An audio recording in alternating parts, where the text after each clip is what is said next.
This record of man begins with the land, at a time when it had no name. Islands which were no more than broken pieces of earth on the ever-changing face of the planet.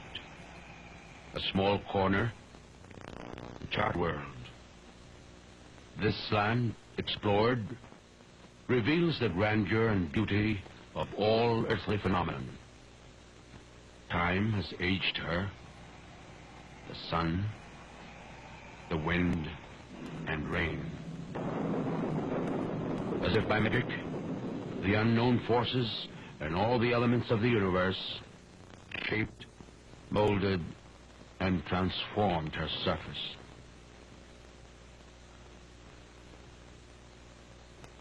Once, bridges linked this land to the great continent of Asia. The first settlers crossed these bridges on foot. With this primordial struggle for survival, the history of a people begins. Of years later, the great layer of ice north broke in melting currents. The surging waters washed away these line bridges, leaving only patches of land in the depths of an endless sea. Thus, the Philippines emerged, an archipelago, a cluster of more than 7,000 islands in the Pacific.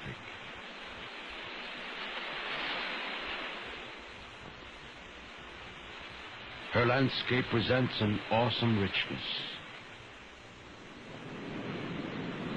These are our waters, rushing, spilling down mountainsides, winding their way to the plains and flowing into shoreless lakes, reaching out toward the sea.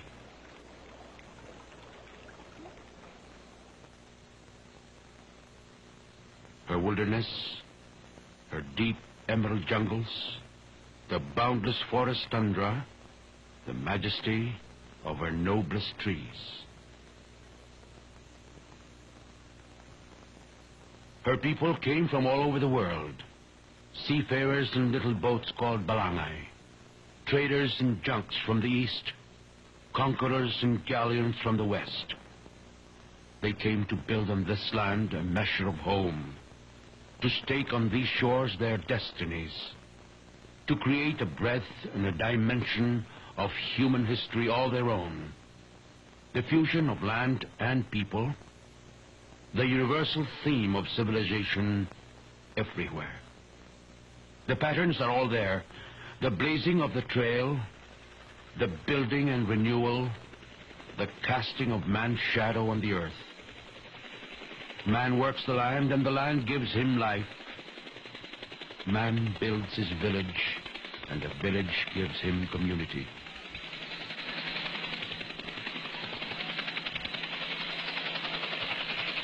Man builds a city, and the city gives him power and the ultimate measure of glory. On these shores, the city rises, seat of culture and civilization, to serve the noblest of human aspirations, man's quest for immortality, expressed in the struggle for freedom, the creation of order, the search for wisdom, the worship of his God, and the liberation of his spirit. The pursuit of these ends gives meaning to human existence. Monuments rise to proclaim the achievements of man. At this point in time, the Philippines beckons to the world to invite the stranger to consider and recognize not a geographic expression, but a national identity.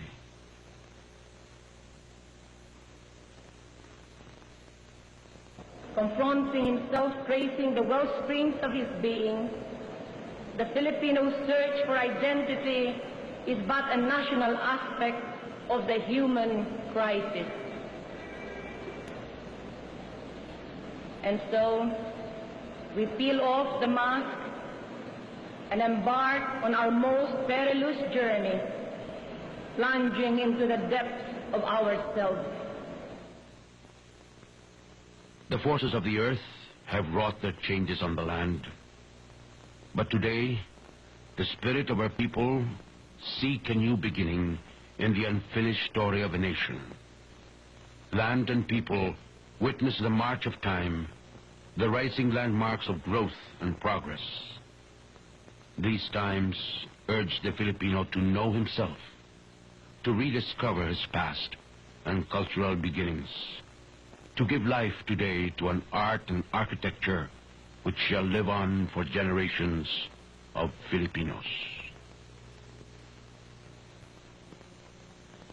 The Folk Arts Theater of the Philippines, completed in 70 days, stands as an achievement of Philippine artistry and determination to house the rich and varied arts expressive of the soul of the Filipino people, to present what gives flesh to the wellsprings of a race, a monument to the Filipino spirit.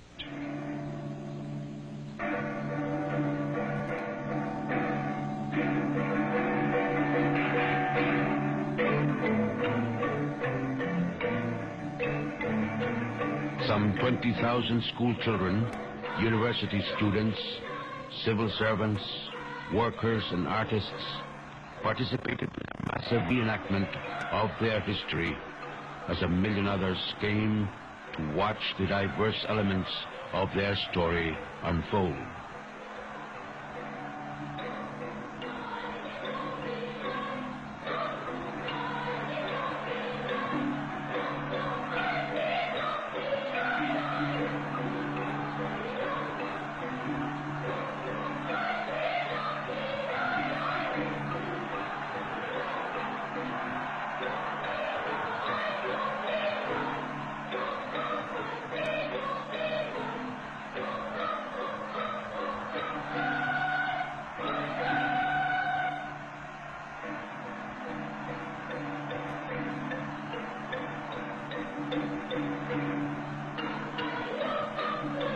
The occasion also coincided with a Miss Universe pageant which brought together beauty candidates from all over the world.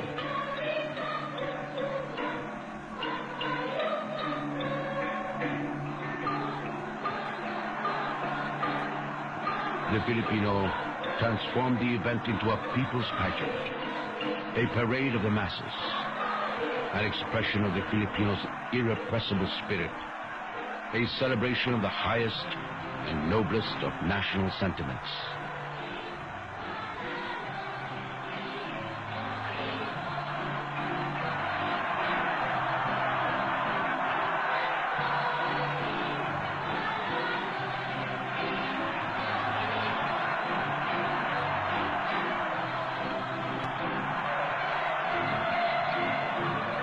International guests from neighboring countries and from Mexico, Spain, the Union of Soviet Socialist Republics, the United States of America, Israel, Italy, and England came to grace the occasion. Among them, the Marquesa de Villaverde from Spain, Van Cliburn, pianist from the United States of America, Rufino Tamayo, painter from Mexico.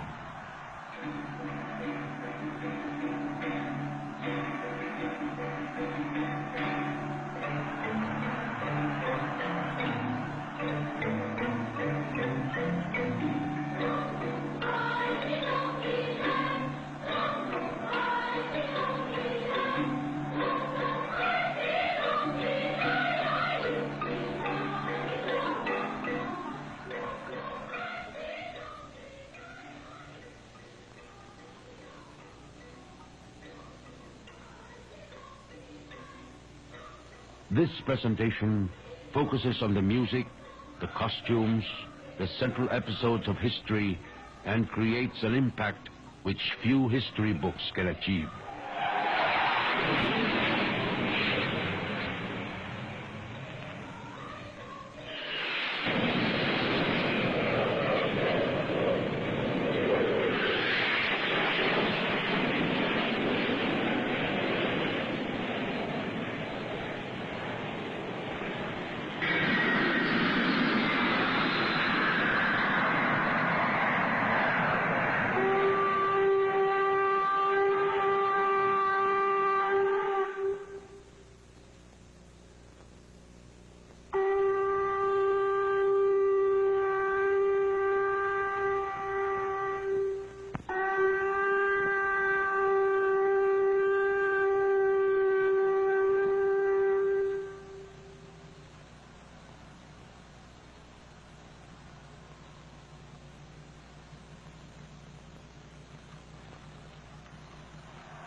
In an opening ceremony, generals of the Philippine Army make a formal presentation to President Ferdinand Marcos.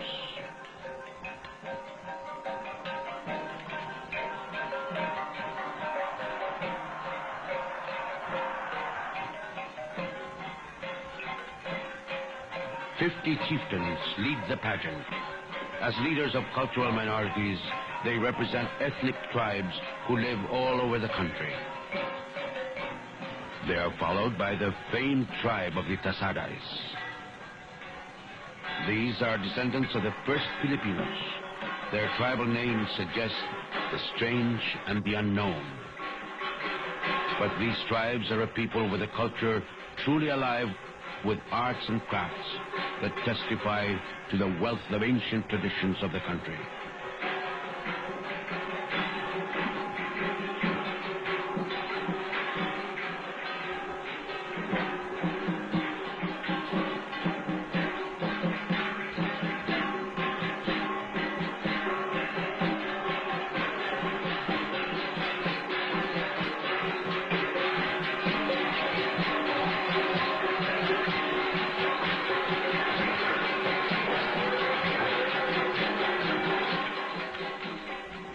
From the provinces of the north come the hardy mountain people known for their colorful costumes, their ingenious headdress, and their intricately woven clothes.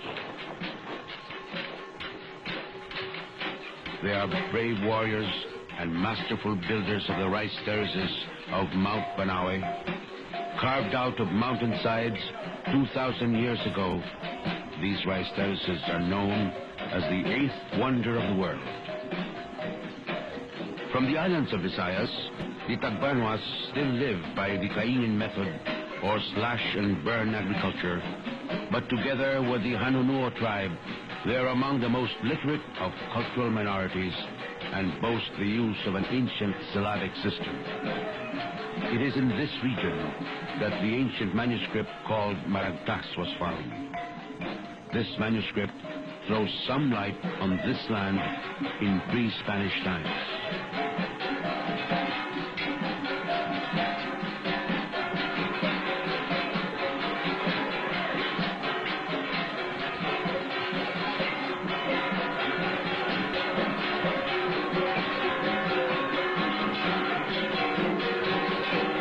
The Muslim tribes of the south are the greatest in number.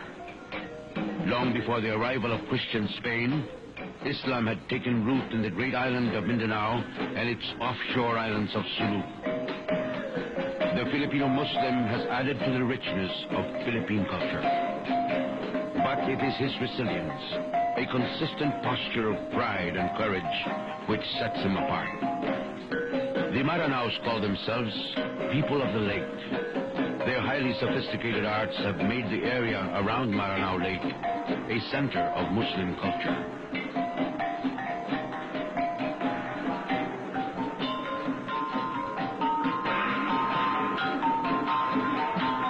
There are some 250,000 sea nomads who call themselves the Tausuks, or people of the current.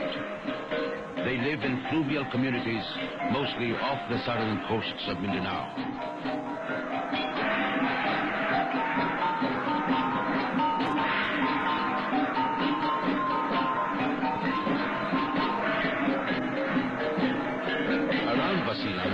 In the south, the Yakans live and are known for their rich weaving traditions and gay painted faces. While the Samals are ingenious builders of boats and, like many other Filipinos, rely on the bounty of the sea for their livelihood. The government continually works to integrate these minorities who wish to join the mainstream of Filipino national life, even as it protects the rights of those who prefer to remain and preserve their original way of life. These tribesmen number more than 4 million. Each tribe has something different to offer. The gentleness of manner, the charm of simplicity, the exuberance of arts and crafts, the unique dance forms, their ingenious instruments for music. But But over and above these, their way of life exhibits that ageless wisdom, an understanding and observance of the timeless, unspoken laws of nature. All of these come together in a display of intense variety, of a convergence of cultural wealth.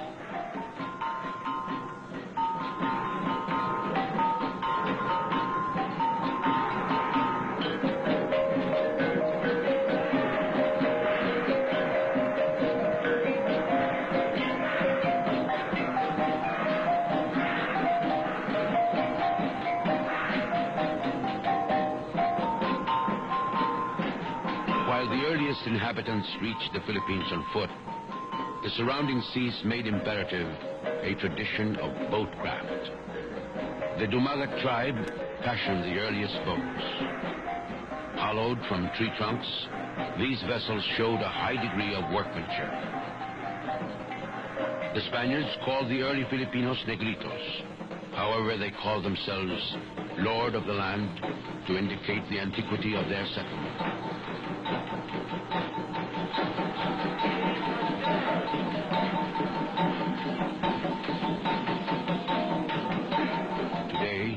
They still live in much the same manner as dwellers of the earth, touched little by history's civilizing hand.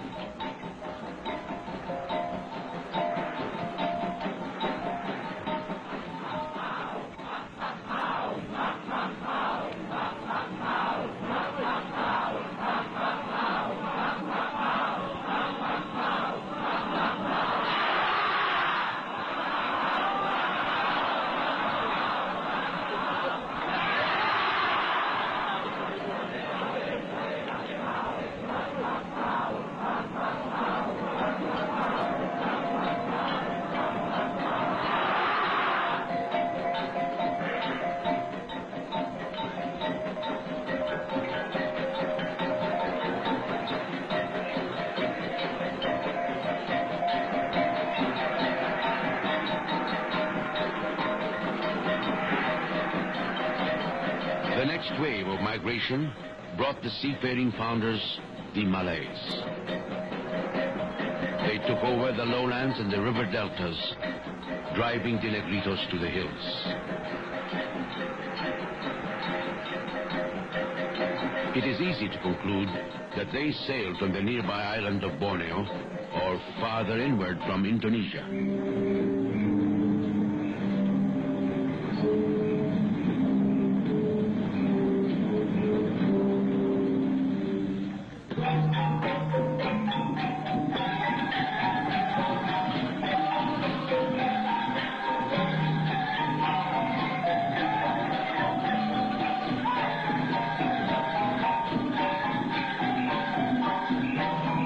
Waves of migration from the different parts of Southeast Asia explains the diversity of Philippine languages.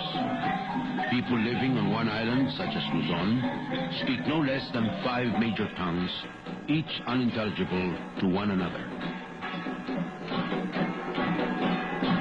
Tradition tells of the peaceful settlement or sale of the island of Panay.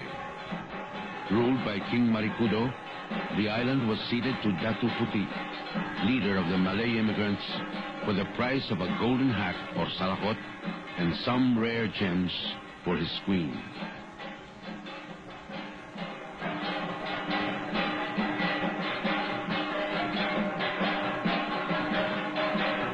These Malay forefathers were farmers. Their worship recognized the spirits of the earth and sky, which in yearly cycle granted harvests from the patches of cleared forest and wilderness. Even in their primitive society, they have custom, ritual, and tradition.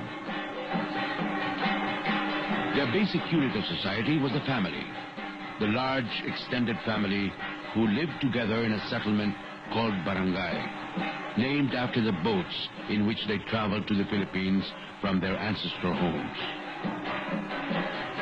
Each settlement was ruled by a datu. This title referred to a leader, not the king. In his territory, there were free men and slaves, but each barangay was a free and independent unit. Through time, the winds of change swept the islands. The threads of many cultures, the streams of a racial mix, entered into the making of the Philippines. The Sulu lands in the south became a racial melting pot as the growing trade in pearls attracted adventurers from all over the world. Ships from as far as China, Sumatra, and Java came and created a trading crossroads in the south. Sailing trade routes to the east, the Chinese came in junks with goods for the commercial ports of the South Seas. As passengers and traveling merchants, they settled at various points in the archipelago to enrich the texture of national life as merchants and artisans. Intermarriage made permanent the various cultural influences brought about by foreign traders. Each new seed, each new cultural influence which touches ground on this soil springs forth transformed as the Filipino makes it his own. Many aspects of Philippine culture carry the rich overlay of Chinese influence. Food, language, costume, even social thought and family system.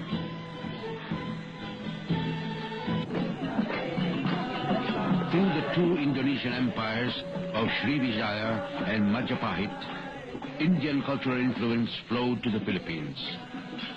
Hundreds of words are Sanskrit in origin. Arts and crafts, and even folk literature reflect borrowings from Indian thought and cultural patterns. From as far as Arabia and Persia, the flow of racial and cultural influence continued to create a fusion, to make Filipinos that inimitable mixture of races.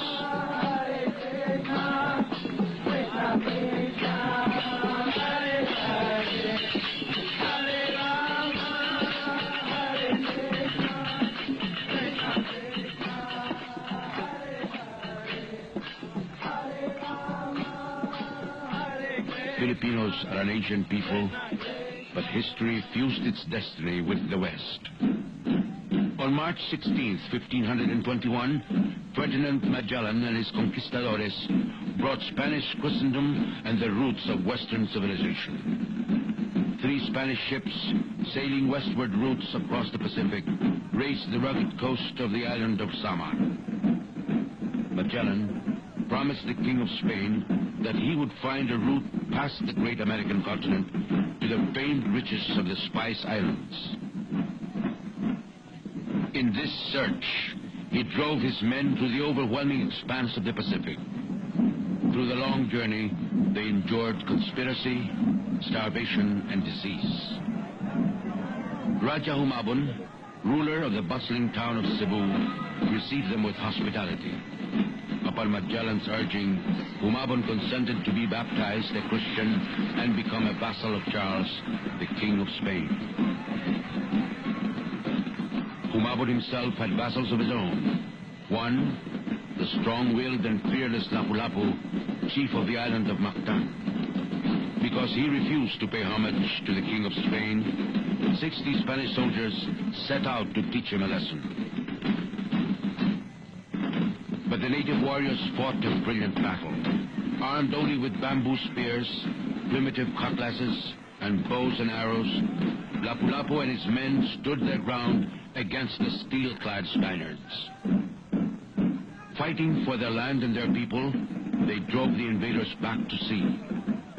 This rash attempt at dominion cost Magellan his life. The defeat compelled the 3 Spanish ships to weigh anchor in hasty departure.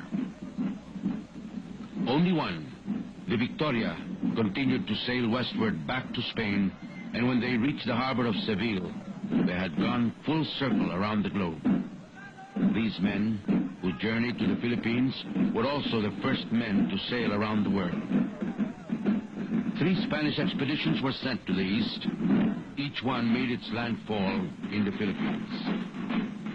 Villalobos, who led the 3rd expedition to the islands, named them Las Filipinas in honor of the prince who was soon to reign as Philip II.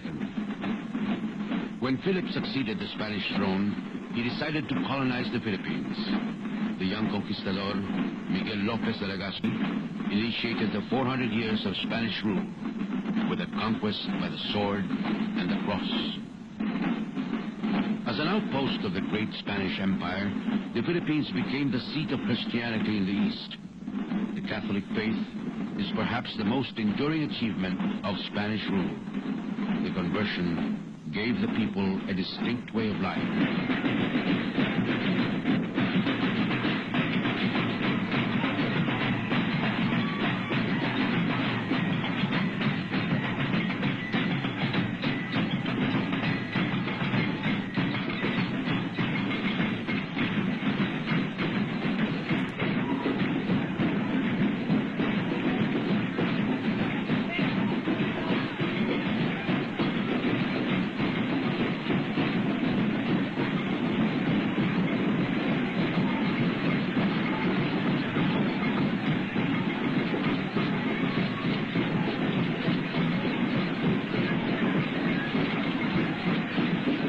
Festivals today are given form by an essentially religious spirit. In the province of Aklan, the religious feast of the town's patron, the Santo Niño, occasions the festival of Ati-Atihan. The spirit, however, is one of pagan abandon, of ceaseless rhythmic music and dancing on the streets.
Religion is more evident in the obvious solemnity of the Moriones, which reenacts episodes from the story of the redemption. This celebration takes place on Holy Week preceding the Christian Easter liturgy.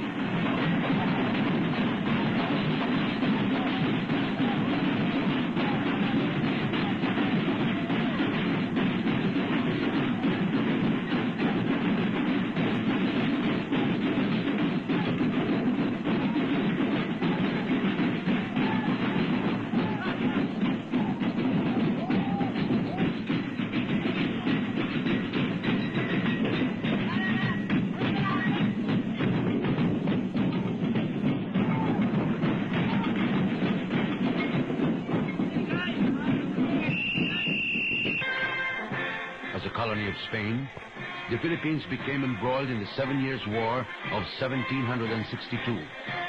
With Great Britain's declaration of war against France and her allies, came the quick attack of British India against Manila.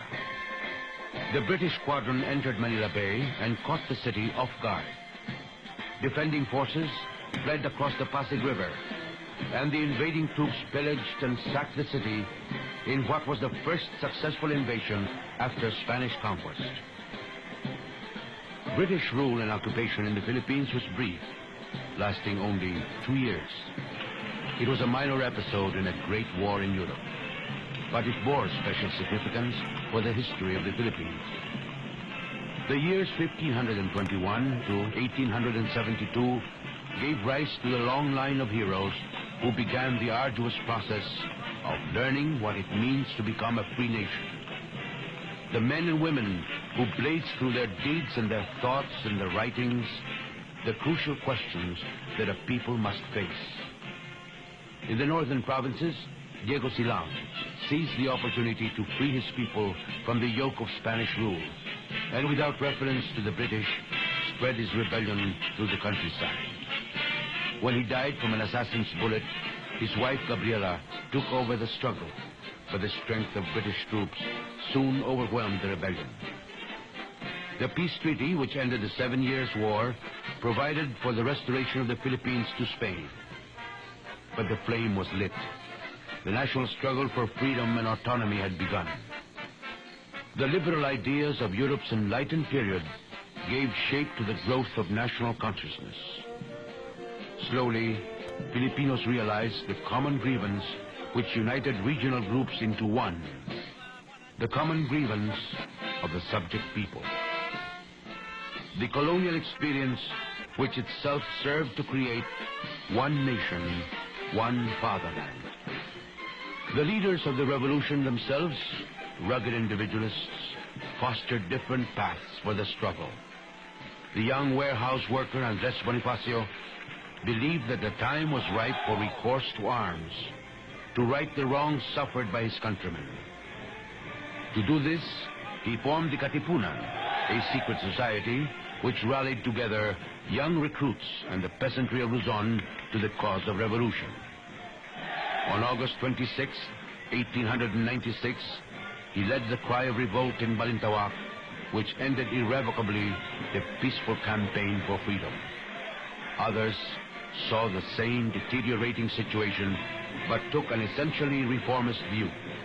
The propaganda movement, which they began as exiles in Spain, called for the introduction of reforms by the Spanish colonial government.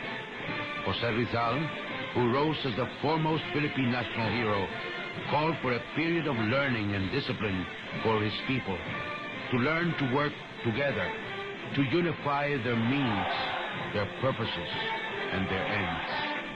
He was convinced that the move to armed rebellion at that time was disastrous.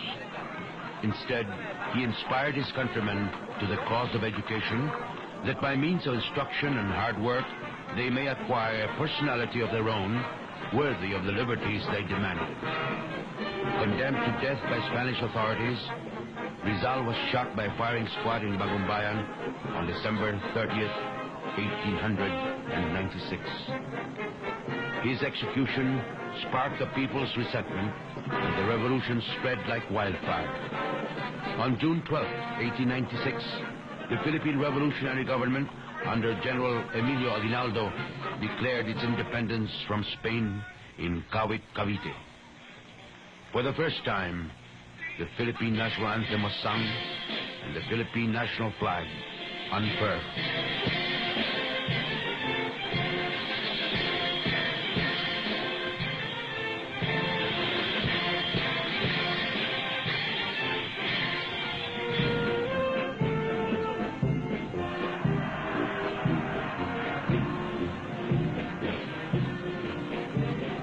In a proclamation, Aguinaldo expressed his confidence that his people, who had proven themselves so enduring and valiant in times of adversity, cannot remain slaves forever. Such a people must be called to greatness, to take its own place at last in the great assembly of free nations. Meanwhile, across the Pacific, the Spanish-American War broke out. On May 1st, 1898, Commodore George Dewey destroyed the Spanish fleet anchored at Manila Bay. When the smoke of battle had cleared, Filipinos found only a change of masters. American victory laid the terms of the Treaty of Paris, and Spain ceded the Philippines to the United States. For Filipinos, this intervention seized the freedom which was so close at hand. Filipinos refused to consider the Spanish cession valid. In 1899, an assembly of Filipino leaders gathered in Malolos, a town outside of Manila, to write a constitution of the Philippine Republic. The document spoke well of their ideas for peaceful and orderly government. But the Republic was short-lived. In their battle against American soldiers, Filipino troops found they were no match for the formidable enemy. The Filipino-American War was a record of bitter defeat, and in the end, painful surrender. But there were moments of glory. for the men who laid their lives for the land. General Gregorio del Pilar at Tirad Pass, and the guerrilla fighters in the unnamed foothills of war. Filipinos began once again a period of tutelage, now in the republican institutions of American democracy. The new colonial power expressed sympathy for national aspirations and made solemn commitment to grant independence as soon as the Filipino people could demonstrate their capability for stable government. The Tidings-McDuffie Act of 1934 provided for an election of a constitutional convention which would frame the constitution of the young republic. Complete independence would be granted in 1946, but the interim period gave the Philippines the status of Commonwealth and self-government under Manuel L. Quezon as president. A charismatic leader, Quezon captured the love and adulation of his countrymen. His era was evocative of his fiery and flamboyant style, but it was a time of hard work, and the Commonwealth leaders laid the groundwork on which would stand the future Republic of the Philippines. Providentially, these leaders gave first priority to national defense. Sooner than anyone thought, one more long ordeal was to begin. The Japanese bombed Pearl Harbor on Sunday, December the 7th, 1941. That same day, Japanese planes bombed Clark Field, north of Manila. Japanese troops landed in both northern and southern Luzon. The retreat of Filipino and American troops under the command of General Douglas MacArthur brought them to their last stand. Bataan and the island fortress of Corregidor have become symbols for the bravery of both Filipinos and Americans who fought against the march of Japanese forces. The defense of Bataan and Corregidor upset the Japanese military operations in the Far East and halted Japan's thrust towards Australia. It was decided that President Quezon would leave the country to carry on the government in exile in the United States.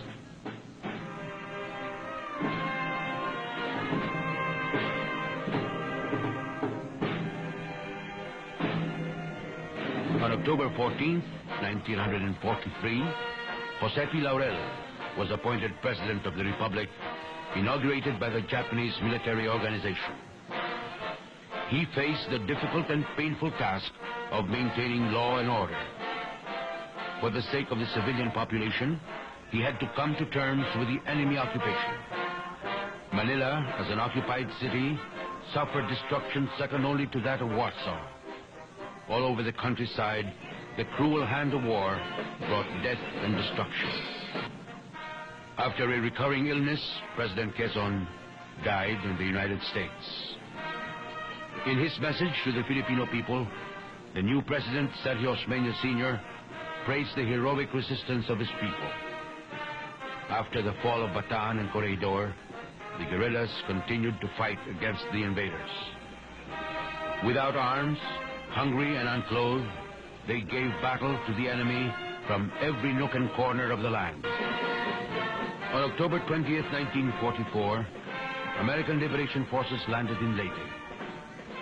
General Douglas MacArthur fulfilled his historic promise to return. General Carlos Romulo, who later presided over the august assembly of the United Nations, shared the peril and the pride of the occasion. MacArthur urged the Filipino people to draw on the indomitable spirit of Bataan and Corregidor to renew their strength. For the tasks that lay before them, the Filipino people needed every ounce of will and determination. Liberation was at hand, but it was a time to rebuild on the ashes of war, to come together in the aftermath of so terrible a destruction. The process of rehabilitation might have been as much an ordeal as the long years of fighting. In the end, who could find the will and the strength to carry on the unfinished business of nation building?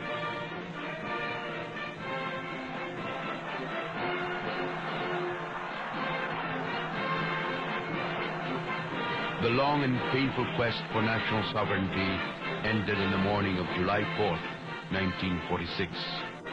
Over the ruins of a war-torn land, the Filipino people raised their flag, brave symbol of an independent Republic of the Philippines. The return of peace, fragile as it was, marked the return of festivals. The celebration and merrymaking provided easy diversion for an essentially gay and happy people. The festivals of flowers in the summer month of May is a celebration of youth and beauty. It is a celebration of the Filipina, idealized by a religious tradition of the shy and sheltered maiden, guarded by the strict norms of church and society. But festivity could not disguise the urgent need for social renewal. 2 decades of freedom and self-rule proved too short to rid the young nation of the plague of corruption, of desperate economic problems, of social ills in the city, and agrarian injustice in the countryside. The arrogant power of the entrenched elite, drug addiction, senseless violence, the breaking down of order in public life crippled any move for progress. Soon the angry face of discontent took to the streets. It was difficult to know what the people feared more, the violence of protest or the sense of defeat that anything could change. On September 21st, 1972, President Ferdinand proclaimed martial law. With Proclamation 1081, he began the work of building a new society.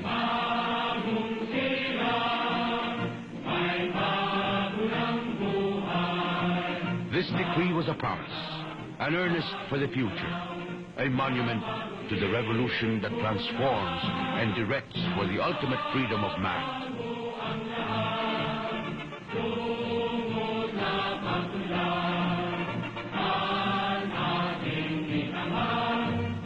On this occasion, the President spoke.